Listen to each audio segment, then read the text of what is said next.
not afraid. The president says he will not hesitate to put American boots on Iranian ground as he considers what the next phase of war with Iran does look like.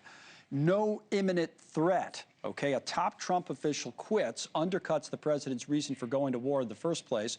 We'll go live to the White House for more on that, but we do begin this hour in Israel once again with an operational success reported by the IDF that injects more doubt into and two big questions about Iran. I mean, who's in charge, okay, and who's capable of ending this war? Our international correspondent Robert Sherman is covering all of this live from Tel Aviv, where at least one of those leaders is confirmed dead in Iran tonight. What's the latest, Robert? Yeah, Connell. I mean, without question, the Israelis and Americans attempting to send a message that they are not afraid to strike Iran at the very top, no matter who it may be. One of those leaders who the Israelis say that they eliminated was the leader of the Basij unit. That would be Gholam Reza Soleimani.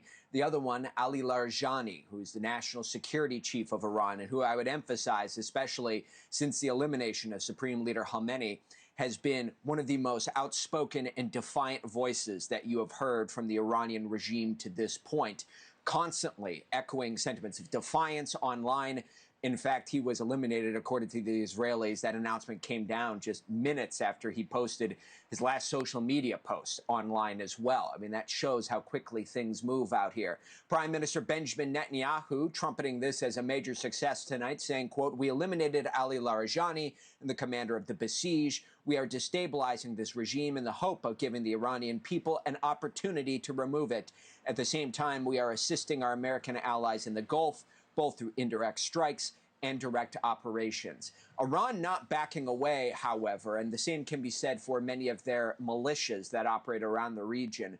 For the second consecutive night, we have seen the U.S. Embassy in Baghdad coming under fire, with CRAM systems having to be deployed in order to shoot down drones heading towards the green zone there. There are clear guidances that are being given by U.S. diplomats. Americans should leave there as quickly as possible. We also continue to see Iran's ability to touch Israeli airspace, with multiple alerts blaring here in all portions of the country today. And we've seen a few impacts in central Israel in particular. You see health officials on the ground there. No new casualties, so to speak of, from these strikes that we saw here. But those threats still exist here as we enter another week of the fighting. And certainly people are still staying on guard as the dangers from Iran, they are still evident around the Middle East, Connell. All right, let's go to the Gulf region for a moment, Robert. And we were talking about this earlier when we were talking about oil. But this idea in the Strait of Hormuz that there would be some sort of a kind of a Hormuz coalition, a bunch of international partners helping the United States to make things safe. I mean, that doesn't look like it's really coming together, does it? I mean, at this juncture, Connell, you've heard a lot of American allies coming out and saying that they don't want to be involved in the direct fighting with Iran. Some have said that they're prepared to assist with the naval escort element once the main brunt of the fighting has taken place. This is what President Emmanuel Macron of France had to say today. Once the situation has calmed down, that is to say, once the main bombing has ceased, we are ready, along with other nations, to assume responsibility for the escort system.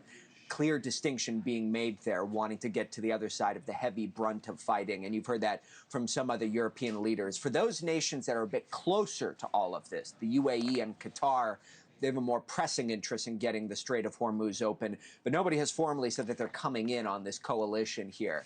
I would say, Connell's, is that we have seen, with the exception of ships that have the direct blessing of Iran to go through the Strait of Hormuz, most of these shipping companies are steering clear of that strait. That said, the British Maritime Trade Organization says their last confirmed attack on a ship was March 12th. But of course, the total number of ships that are going through, especially those flagged to nations aligned with Israel and the United States, that has dropped significantly. It has, yeah. Connell. And those port attacks don't help either. We're talking about Fujairah in the UAE and the threats against some of the other ports. Robert Sherman, tonight in Tel Aviv. Thank you for watching. Subscribe below and download our NewsNation app right now on your phone, and you will get fact-based, unbiased news for all Americans.